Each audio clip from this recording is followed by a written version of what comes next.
Oi, meninas! Primeiro capítulo do livro Campo de Batalha da Mente, de Joyce Meyer. A mente é o campo de batalha. Efésios, capítulo 6, versículo 12. Porque a nossa luta não é contra o sangue e a carne. Não estamos combatendo apenas contra oponentes físicos, e sim contra os despotismos, os principados e potestades, contra os espíritos mestres que são dominadores deste mundo tenebroso, contra as forças espirituais do mal nas regiões celestes, sobrenaturais. Nessa passagem, vemos que estamos em uma guerra. Um estudo cuidadoso desse verso nos informa que nossa guerra não é contra outros seres humanos, mas contra o mal e seus demônios. Nosso inimigo, Satanás, tenta nos derrotar com estratégia e engano, mediante planos bem elaborados e engano deliberado. O diabo é um mentiroso. Jesus chama-o de o pai das mentiras e de tudo o que é falso, em João 8,44. Ele mente para você e para mim. Ele nos diz coisas sobre nós mesmos, sobre outras pessoas e sobre as circunstâncias que simplesmente não são verdadeiras. Ele não nos diz, entretanto, a mentira toda de uma vez. Ele começa bombardeando nossa mente com um padrão astuciosamente delineado de pequenos pensamentos inoportunos, suspeitas, dúvidas, medos, perguntas, questionamentos e teorias. Ele se move vagarosa e cautelosamente. Afinal de contas, planos bem elaborados tomam tempo. Lembre-se, ele tem uma estratégia para a sua guerra. Ele tem nos estudado há um longo tempo. Ele sabe do que gostamos e do que não gostamos. Conhece nossas inseguranças, nossas fraquezas e nossos medos. Sabe o que mais nos aborrece. Ele está pronto para investir o tempo que for necessário para nos derrotar. Um dos pontos fortes do diabo é a paciência. Demolindo fortalezas, segundo Coríntios, capítulo 10, versículo 4 e 5. Porque as armas da nossa milícia não são carnais, armas de carne e sangue, e sim poderosas em Deus, para destruir e derrotar fortalezas, anulando sofismas, visto que refutamos argumentos e teorias e questionamentos e toda altivez e superioridade que se levante contra o verdadeiro conhecimento de Deus, e levando cativo todo pensamento e propósito à obediência de Cristo, o Messias, o ungido. Satanás tenta estabelecer fortalezas em nossa mente mediante uma estratégia cuidadosa e engano astuto. Uma fortaleza é uma área na qual somos mantidos escravizados, em prisão, em decorrência de certa forma de pensar. Nesta passagem, o apóstolo Paulo nos diz que temos as armas de que precisamos para dominar as fortalezas de Satanás.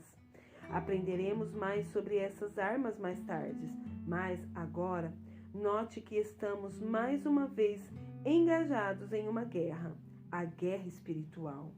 O verso 5 nos mostra claramente o local da batalha na qual essa guerra é travada. A tradução desse versículo na Bíblia Amplificada diz que devemos tomar essas armas e refutar os argumentos. O diabo argumenta conosco, oferece-nos teorias e questionamentos. Toda essa atividade se passa na mente. A mente é o campo de batalha. Resumo da situação. Portanto, até aqui vemos que, primeiro, 1. Estamos engajados em uma guerra. 2. Nosso inimigo é Satanás. 3. A mente é o campo de batalha. 4. O diabo trabalha diligentemente para estabelecer fortalezas em nossa mente. 5. Ele faz isso mediante estratégia e engano, planos bem elaborados e engano astuto. 6. Ele não está com pressa, desenvolve seu plano com o tempo. Vamos examinar seu plano mais claramente por meio de uma parábola. O lado de Maria. Maria e seu marido João não estão desfrutando um casamento feliz. Há discórdia entre eles todo o tempo. Ambos estão irritados, amargos e ressentidos. Eles têm 2 filhos que estão sendo afetados pelos problemas em casa. A discórdia está transparecendo nos trabalhos escolares e no comportamento deles. Uma das crianças está tendo problemas de estômago causado pelos nervos. O problema de Maria é que ela não sabe como deixar João ser o cabeça da família. Ela é mandona, quer tomar todas as decisões, administrar as finanças e a disciplina das crianças. Ela quer trabalhar, pois assim terá seu próprio dinheiro. Ela é independente, barulhenta, exigente e resmungona. A essa altura, você deve estar pensando: eu tenho a resposta para ela. Ela precisa conhecer Jesus. Ela o conhece. Maria recebeu Jesus como seu Salvador há 5 anos, 3 anos depois que ela e João haviam se casado. Você quer dizer que não houve uma mudança em Maria desde que ela recebeu Jesus como Salvador? Sim, houve mudança. Ela acredita que vai para o céu, mesmo que seu mau comportamento a faça sentir-se em constante condenação. Agora ela tem esperança. Antes de encontrar Jesus, era infeliz e desesperançada. Agora é só infeliz. Maria sabe que sua atitude está errada. Ela quer mudar. Ela tem sido aconselhada por 2 pessoas e pede, em quase cada frase das suas orações, vitória sobre a ira, a rebeldia, a falta de perdão, o ressentimento e a amargura. Por que não tem visto mais progresso? A resposta encontra-se em Romanos, capítulo 12, versículo 2. E não vos conformeis com este século, este mundo modelado e adaptado aos seus costumes superficiais, mas transformai-vos pela completa renovação da vossa mente, por seus novos ideais e novas atitudes, para que experimentais por vós mesmos qual seja boa, agradável e perfeita vontade de Deus, aquilo que é bom e aceitável e perfeito à vista dele para vós. Maria tem fortalezas em sua mente. Elas têm estado lá por anos. Ela nem mesmo entende como elas foram para lá. Ela sabe que não deveria ser rebelde, mandona, resmungona, etc. Mas não sabe o que fazer para mudar sua natureza. Parece que simplesmente reage diante de certas situações de forma inconveniente, porque não consegue controlar suas ações. Maria não pode controlar suas ações porque não controla seus pensamentos. Ela não controla seus pensamentos porque eles são fortalezas que o diabo colocou bem cedo em sua mente. Satanás começa a desenvolver seus bem elaborados planos e a semear seu engano deliberado em uma idade bem tenra. No caso de Maria, seus problemas começaram há muito tempo, na infância. Na infância, Maria tinha um pai extremamente dominador, que frequentemente a espancava apenas porque estava de mau humor.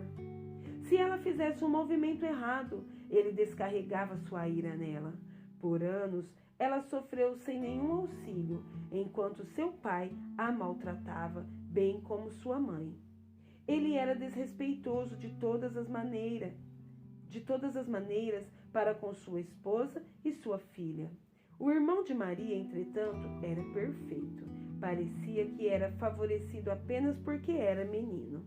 Aos 16 anos, Maria tinha, por muitos anos, sofrido lavagem cerebral de Satanás, que lhe tinha contado mentiras, mais ou menos assim. Os homens realmente pensam que são alguma coisa. Eles são todos iguais. Você não pode confiar neles. Eles a machucarão e tirarão vantagem de você. Se você é um homem, está com a vida feita. Pode fazer qualquer coisa que quiser. Pode dar ordens às pessoas à sua volta, ser mandão, tratar as pessoas da maneira que lhe agrada. E ninguém, especialmente esposas e filhas, pode fazer qualquer coisa a respeito. Consequentemente, a mente de Maria estava resolvida. Quando eu for embora daqui, ninguém jamais me dará ordens outra vez. Satanás já estava promovendo a guerra no campo de batalha de sua mente. Repita esses pensamentos vezes e vezes em sua cabeça, umas 100.000 vezes ou mais em um período de 10 anos, e veja se está pronta para se casar e se transformar em uma esposa doce, submissa, adorável. Mesmo que o queira, por algum milagre, você não saberá como.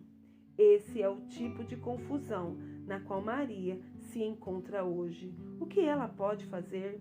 O que pode qualquer um de nós fazer em tal situação?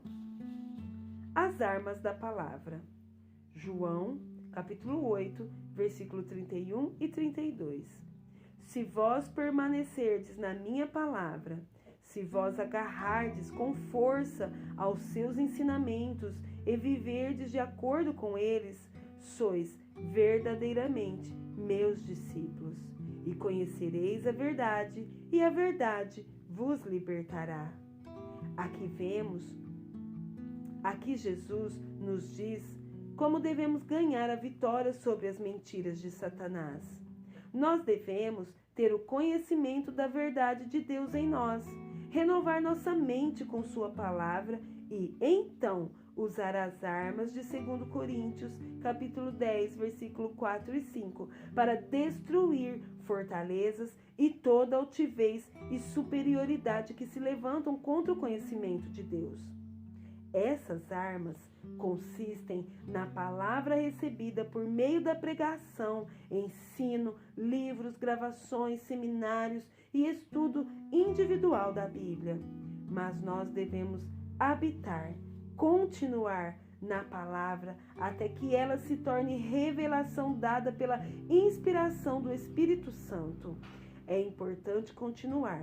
Em Marcos, capítulo 4, versículo 24, Jesus diz: com a medida de reflexão e estudo com que tiverdes medido, a verdade que ouvis, vos medirão. Será a medida de virtude e conhecimento com que vos medirão também. E ainda se vos acrescentará. Repito, devemos continuar usando a arma da palavra. As duas outras armas à nossa disposição são o louvor e a oração. O louvor derrota o mal mais rapidamente do que qualquer outro plano de batalha, mas deve ser louvor genuíno do coração, não apenas louvor dos lábios ou um método tentando para ver se funciona. Também, ambos, louvor e oração, envolvem a palavra. Louvamos a Deus de acordo com a sua palavra e sua bondade. A oração é o relacionamento com Deus, é vir e pedir ajuda a Deus ou falar com Ele sobre alguma coisa que nos preocupa. Se você quer ter uma vida efetiva de oração, desenvolva um bom relacionamento pessoal com o Pai. Saiba que Jesus o ama, que Ele é cheio de misericórdia, que Ele o ajudará. Conheça Jesus, Ele é seu amigo, Ele morreu por você. Conheça o Espírito Santo, Ele está com você todo o tempo como seu ajudador. Deixe-o ajudá-lo. Aprenda a encher suas orações com a palavra de Deus. A palavra de Deus e as nossas necessidades são a base pela qual vamos a Deus. Então, nossas armas são a palavra usada de várias formas. Como Paulo nos diz em 2 Coríntios, nossas armas não são armas carnais, elas são espirituais. Precisamos de armas espirituais porque estamos combatendo espíritos mestres, sim, o próprio diabo. Mesmo Jesus usou a arma da palavra no deserto para derrotar o mal. Em Lucas capítulo 4, do 1 ao 13. Cada vez que o diabo mentia a Jesus, ele respondia, está escrito, e citava a palavra. À medida que Maria aprendeu a usar as suas armas, À medida que Maria aprender a usar suas armas, ela começará a destruir as fortalezas que foram construídas em sua mente. Ela conhecerá a verdade, que a libertará. Ela verá que nem todos os homens são como seu pai terreno. Seu marido, João, não é. Ele a ama muito. O lado de João. O outro lado da história envolve João. Ele também tem problemas que contribuem para a situação com que ele e Maria deparam no casamento dele, no lar e na família. João deveria estar tomando seu lugar como chefe da família. Deus quer que ele seja o pastor de seu lar. João também é nascido de novo e conhece a ordem correta para a vida familiar. Ele sabe que não deveria permitir que a esposa administrasse a casa, as finanças, a vida das crianças e a dele. Ele sabe tudo isso, mas não faz nada a respeito, a não ser sentir-se derrotado e voltar-se para a TV e para os esportes. João está se escondendo da responsabilidade porque ele odeia o confronto. Ele prefere tomar uma atitude passiva, pensando: bem, quem sabe se eu deixar a situação como está, ela se conserta por si mesma. Ou ele se desculpa por fazer alguma coisa ao dizer: vou orar sobre isso. Claro que a oração é uma coisa boa, mas não se for apenas uma maneira de fugir da responsabilidade. Vou esclarecer o que quero dizer quando digo que João deveria assumir a posição que lhe foi dada por Deus em seu lar. Não quero dizer que ele deveria vir como senhor macho, discursando e gritando sobre sua autoridade. Efésios capítulo 5 e 25 ensina que um homem deveria amar sua esposa como Cristo amou a igreja. João precisa assumir sua responsabilidade, pois com a responsabilidade vem a autoridade. Ele deveria ser firme com sua esposa, amoroso, mas firme. Ele deveria assegurar a Maria que, embora ela tenha sido ferida quando criança, à medida que se entregar a Deus, tendo fé nele, ela irá acreditar que nem todos os homens são como seu pai era. João deveria estar fazendo muitas coisas, mas, como Maria, ele também tem opiniões já formadas que abrem a porta para que o diabo as mantenha. Há também uma batalha se travando na mente de João. Como Maria, ele também sofreu abuso na infância. Sua mãe dominadora sempre dizia: João, você é um desastre, você nunca será nada. João tentou muito agradar a sua mãe, porque ele ansiava por sua aprovação, como todas as crianças. Mas, quanto mais tentava, mais erros ele cometia. Ele era desastrado. Então sua mãe lhe dizia todo o tempo quão desajeitado ele era. Claro, ele derrubava as coisas porque estava tentando de tal forma agradar que isso o deixava nervoso, e assim ele frustrava seu propósito. Ele também experimentou algum tipo de rejeição por parte das crianças, de quem desejava ser amigo. Esse tipo de coisa acontece conosco em alguma altura da nossa vida, mas isso arrasava João porque ele já se sentia rejeitado por sua mãe. E ainda havia uma garota de quem ele realmente gostara no início do seu curso colegial, que o trocou por outro garoto. No momento em que todas essas coisas estavam registradas na vida de João e o diabo havia trabalhado nele, construindo fortalezas em sua mente por anos e anos, João simplesmente não teve coragem para ser outra coisa senão alguém quieto, tímido e introvertido.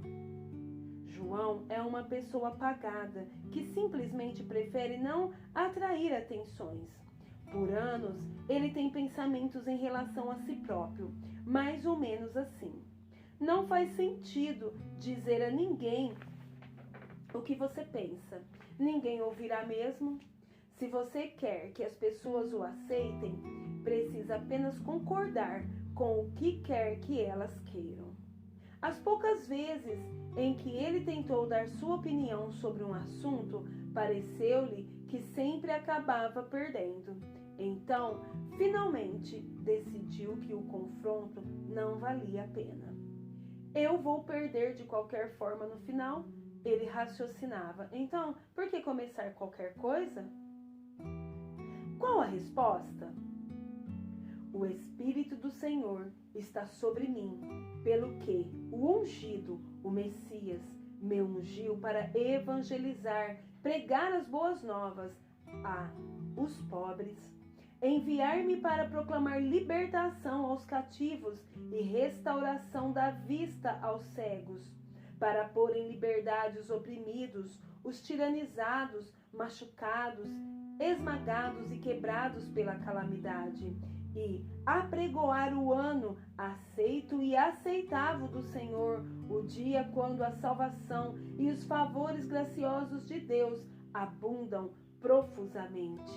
Lucas, capítulo 4, versículo 18 e o 19.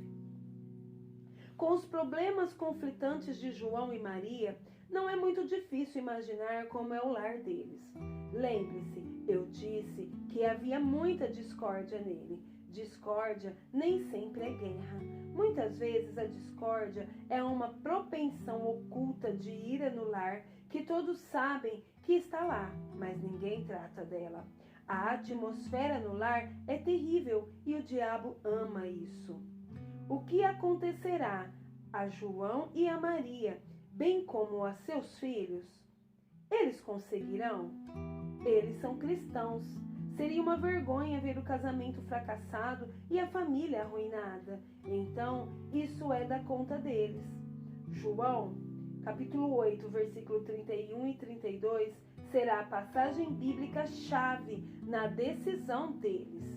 Se eles continuarem a estudar a palavra de Deus, conhecerão a verdade e, agindo na verdade, ela os tornará livres.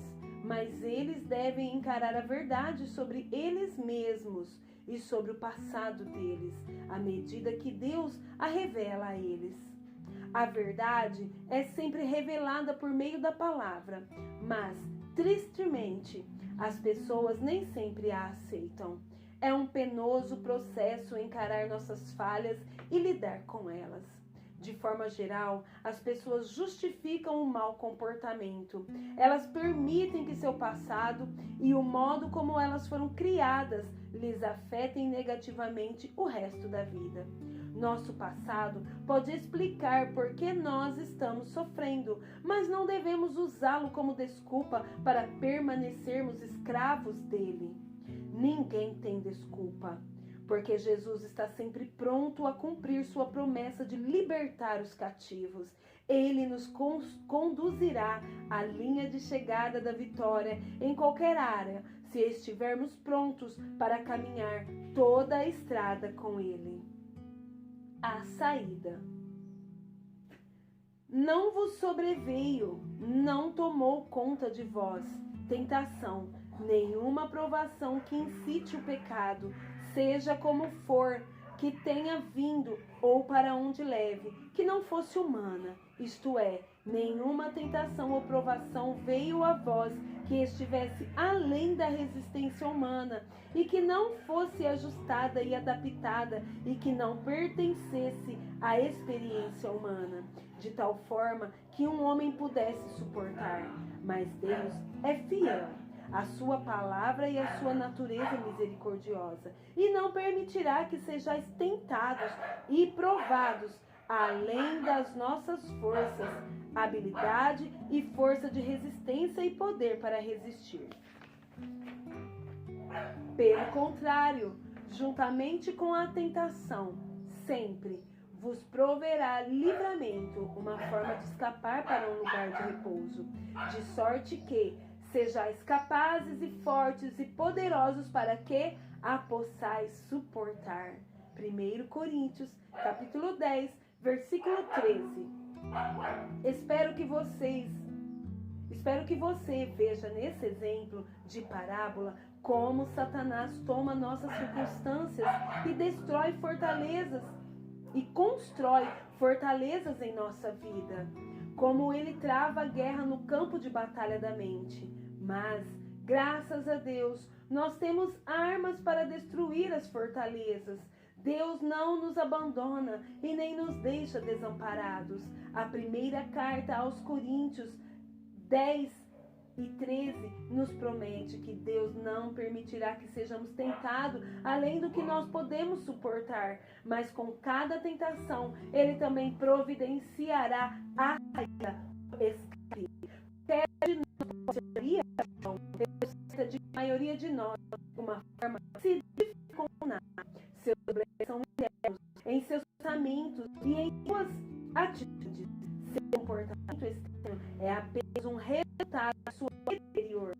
Satanás sabe que, se ele puder controlar nossos pensamentos, ele poderá controlar nossas ações.